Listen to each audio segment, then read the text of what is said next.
जैसा कि आप जानते हैं, ऑनरेबल सुप्रीम कोर्ट ने अलीगढ़ मुस्लिम यूनिवर्सिटी माइनॉरिटी स्टेटस का जजमेंट रिजर्व रखा है। इसमें क्या पूरी कहानी रही, क्या आर्ग्यूमेंट्स दोनों साइड से रहे, क्या इसकी हिस्ट्री है, क्या अजीज़ बादशाह का केस था, क्या 1981 की क्या अमेंडमेंट थी, उसके बाद 2005 का क्या जजमेंट था, ऑनरेबल कोर्ट ने इस पर क्या कहा, इसके साथ साथ पिटिशनर और रिस्पोंडेंट की तरफ से क्या क्या आर्ग्यूमेंट्स रहे, कौन कौन से इशू डिस्कस हुए, वो सारी चीज़ें इस वीडियो में हम देखेंगे।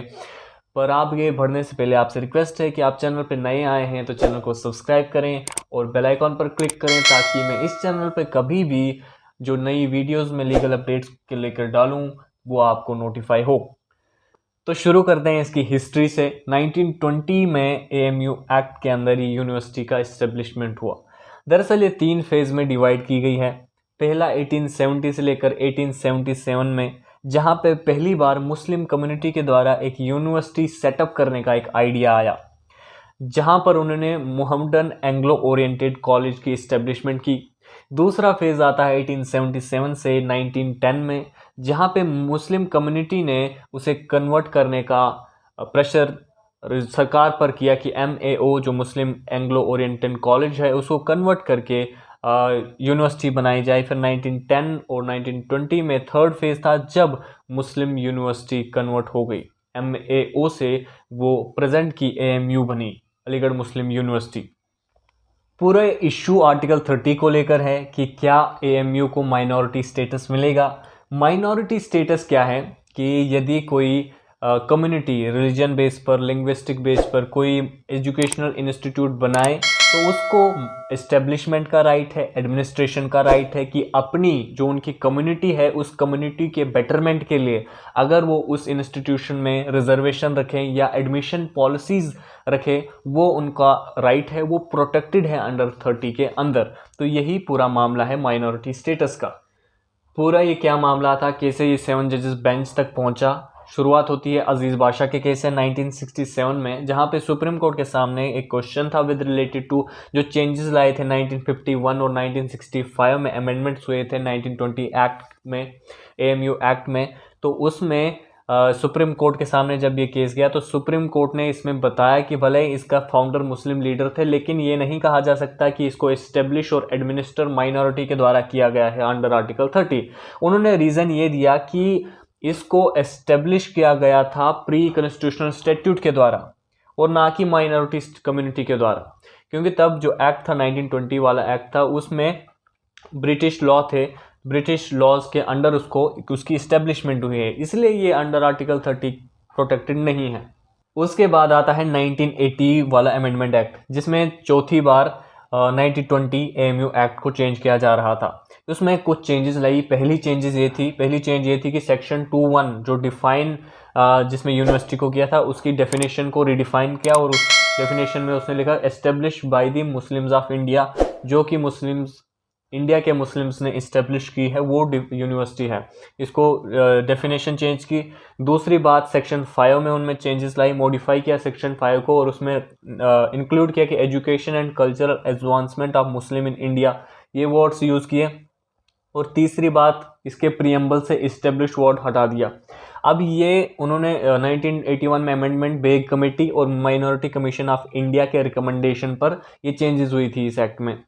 अब ये चेंजेस इसलिए लाई थी कि जो अजीज़ बादशाह का केस है उसको हटाने के लिए, उसको डाइल्यूट करने के लिए, उस जजमेंट को डाइल्यूट करने के लिए ये चेंजेस 1981 में पार्लियामेंट के द्वारा लाई गई थी।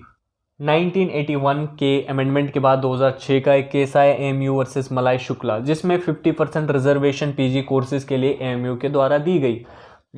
जब ये केस सिंगल बेंच के पास पहुंचा, इलाहाबाद हाई कोर्ट के पास पहुंचा, तो वहां पर उन्होंने रिलाई करा बादशाह जजमेंट पे, सिंगल बेंच ने, और वहां पे कहा कि माइनॉरिटी इंस्टीट्यूशन क्वालिफाई नहीं करती यूनिवर्सिटी AMU।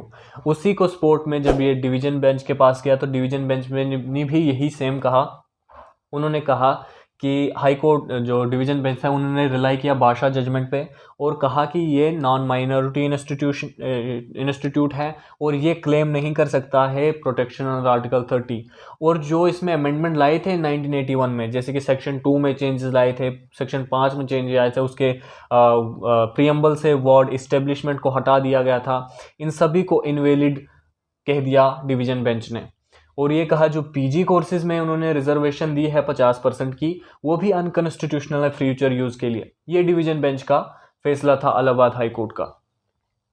तो फिर आती है बात 7 जजेस बेंच कैसे बनी। 2019 में 3 जजेस बेंच ने, जिसमें सीजीआई रंजन गोगोई थे, उन्होंने रेफर किया था ये केस 7 जजेस बेंच को। अब 7 जजेस बेंच में कौन कौन से हमारे पास जजेस थे? डी वाई चंद्रचूड़ जो चीफ जस्टिस ऑफ इंडिया हैं, justice Sanjiv Khanna, justice Suryakant, justice J B Pardiwala, Dipankar Datta, Manoj Mishra और एससी शर्मा हैं। और उसी के साथ साथ जो एएमयू और एएमयू ओल्ड बॉयज एसोसिएशन को एडवोकेट्स रिप्रेजेंट कर रहे हैं, जिसमें एडवोकेट डॉक्टर राजीव धवन है, मिस्टर कपिल सिब्बल थे और सलमान खुर्शीद, इसके साथ साथ मिस्टर शदन फरसात और अपीयर, ये इंटरवीनर की तरफ से बिहाफ पर अपीयर हुए थे। और यूनियन को रिप्रेजेंट करने वाले जो advocates attorney general mister R Venkataramani, solicitor general Tushar Mehta, और इसके साथ साथ बहुत सारे सीनियर एडवोकेट्स एएसजी भी इस केस में थे जिन्होंने आर्ग्यूमेंट्स दिए। अब क्या आर्ग्यूमेंट्स हुए दोनों तरफ से, उन पर बात करते हैं। अब बात करते हैं क्या आर्ग्यूमेंट्स हुए सुप्रीम कोर्ट में। 8 दिन की आर्ग्यूमेंट्स हुए, जिसमें पहला इश्यू था अजीज बादशाह की करेक्टनेस को लेकर। इसमें पिटिशनर की तरफ से 4 पॉइंट निकाले गए। पिटिशनर ने आर्ग्यूमेंट किए कि अजीज बादशाह के केस में वो माइनॉरिटी इसको रिकॉग्नाइज करते हैं, इस यूनिवर्सिटी को माइनॉरिटी रिकॉग्नाइज करते हैं। दूसरी बात ये कही, इन्होंने हाईलाइट की कि जो मोमडन एंग्लो ओरिएंटेशन कॉलेज था उसकी हिस्ट्री को भी इन्होंने यहाँ पर हाईलाइट किया कि उसका बैकग्राउंड, जो इस्टेब्लिशमेंट का बैकग्राउंड था, उसको भी हाईलाइट किया अजीज बादशाह के केस में। तीसरी बात उन्होंने कही कि एएमयू एक्ट जो 1920 का था, जो यूनिवर्सिटी का बेस था, बेसिक लेजिस्लेशन था यूनिवर्सिटी का, उसको नेग्लेक्ट किया इस केस में, अजीज बादशाह के केस में। और चौथी बात ये कि इन्होंने alternative interpretation the word establishment के, और जो रिकॉग्निशन का था, रिकॉग्निशन को भी इन्होंने इनकरेक्टली देखा। और ये भी कहा कि बादशाह जजमेंट में एक तरीके से, एक तरफ से वहाँ पे मुस्लिम आइडेंटिटी तो बताई है एएमयू की, लेकिन दूसरी तरफ से कॉन्स्टिट्यूशनल स्टेटस देने से मना कर दिया है। और ये भी कहा कि सुप्रीम कोर्ट ने जो saint Stephen's college versus university of Delhi case में स्टांस लिया था, उसको भी कंट्राडिक्ट किया। और यहाँ पर आर्टिकल 31 के अंदर जो सेंट स्टीफेन कॉलेज वाली केस था, उसमें क्रिश्चियन करैक्टर दिया गया था उस यूनिवर्सिटी को, और वहाँ पर 10% रिजर्वेशन क्रिश्चियन स्टूडेंट्स को अलाउ किया गया था। और वही केस, वही सेम चीज़ें अजीज़ बादशाह ने अप्लाई नहीं की, अजीज़ बादशाह के केस में अप्लाई नहीं हुई। ये आर्ग्यूमेंट्स रहे पिटिशनर की तरफ से। सेंटर ने इस पे आर्ग्यूमेंट्स काउंटर क्या किया कि जो अजीज़ बादशाह का केस था, उन्होंने 1920 एक्ट को स्क्रूटनाइज किया, उनके प्रोविजन को स्क्रूटनाइज किया, और इसीलिए उन्होंने कहा कि एएमयू माइनॉरिटी स्टेटस क्वालिफाई नहीं करती, माइनॉरिटी स्टेटस यूनिवर्सिटी नहीं है। दूसरा इश्यू पे बेस हुई कि ट्विन टेस्ट पे, इसके एस्टेब्लिशमेंट और एडमिनिस्ट्रेटर पर आर्टिकल 30 के अंदर जो बातें की गई है, पिटिशनर ने कहा कि ये ज़रूरी नहीं है और मैंडेटरी नहीं है कि डायरेक्ट एस्टेब्लिशमेंट और डायरेक्ट एडमिनिस्टर एजुकेशन इंस्टीट्यूट का माइनॉरिटी के द्वारा होना चाहिए। इसका डायनेमिक कंटेक्स्ट में देखना चाहिए इस चीज़ को, एडमिनिस्ट्रेशन को डायनेमिक कंटेक्स्ट में, ब्रॉड कंटेक्स्ट में देखा जाना चाहिए एडमिनिस्ट्रेशन को। ये ज़रूरी नहीं है कि उसको डायरेक्टली माइनॉरिटी के द्वारा एडमिनिस्टर किया जाए।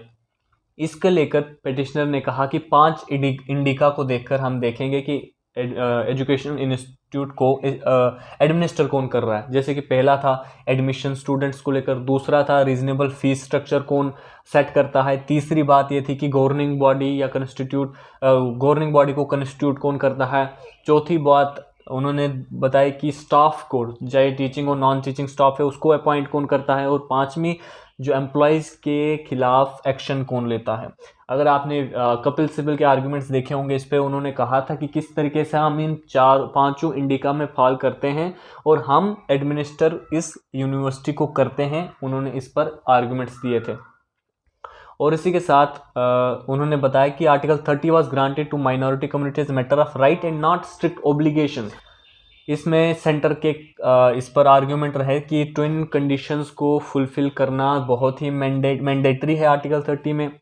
और ये भी उन्होंने कहा कि जब इसकी इस्टेब्लिशमेंट हुई थी 1920 के एक्ट के अंदर, तब सारी rule making power, decision making power lord rector के पास थी, जो गवर्नर जनरल था।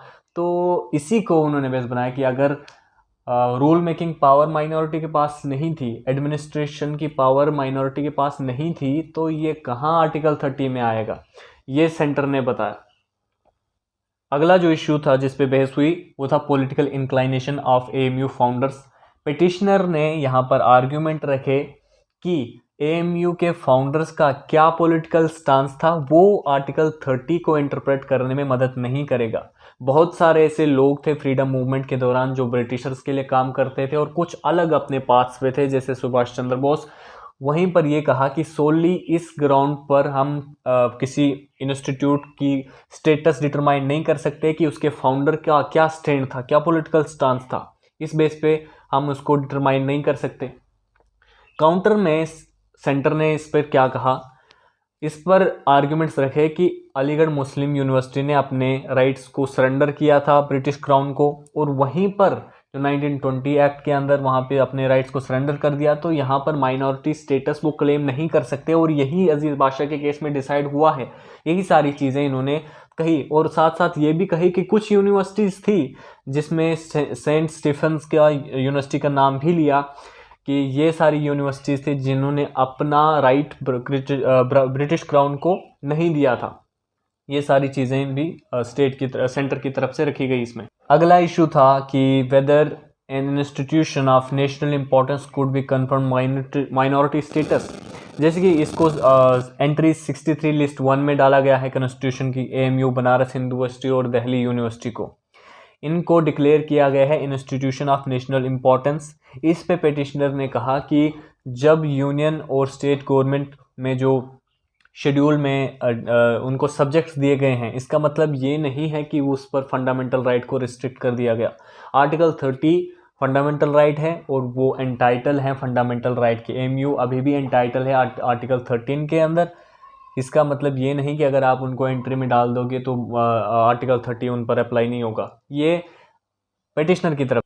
काउंटर क्या आए सेंटर से इस केस पे, उन्होंने कहा जब 2005 में अमेंडमेंट हुई, आर्टिकल 15(5) ऐड हुआ जिसमें रिजर्वेशन दी गई हायर एजुकेशनल इंस्टीट्यूट्स में SC ST OBC को, तब माइनॉरिटी इंस्टीट्यूट इससे एग्जेम्प्टेड थे, लेकिन एएमयू को फिर नॉन माइनॉरिटी इंस्टीट्यूट रिकॉग्नाइज किया और वहाँ पे उन्हें इस SC ST OBC को भी रिजर्वेशन दी गई। अब अगर ये हटा देंगे तो वो सारी जो रिजर्वेशन थी वो भी चले जाएगी। और दूसरी बात ये कि एएमयू को फंडिंग मिलती है सेंटर से।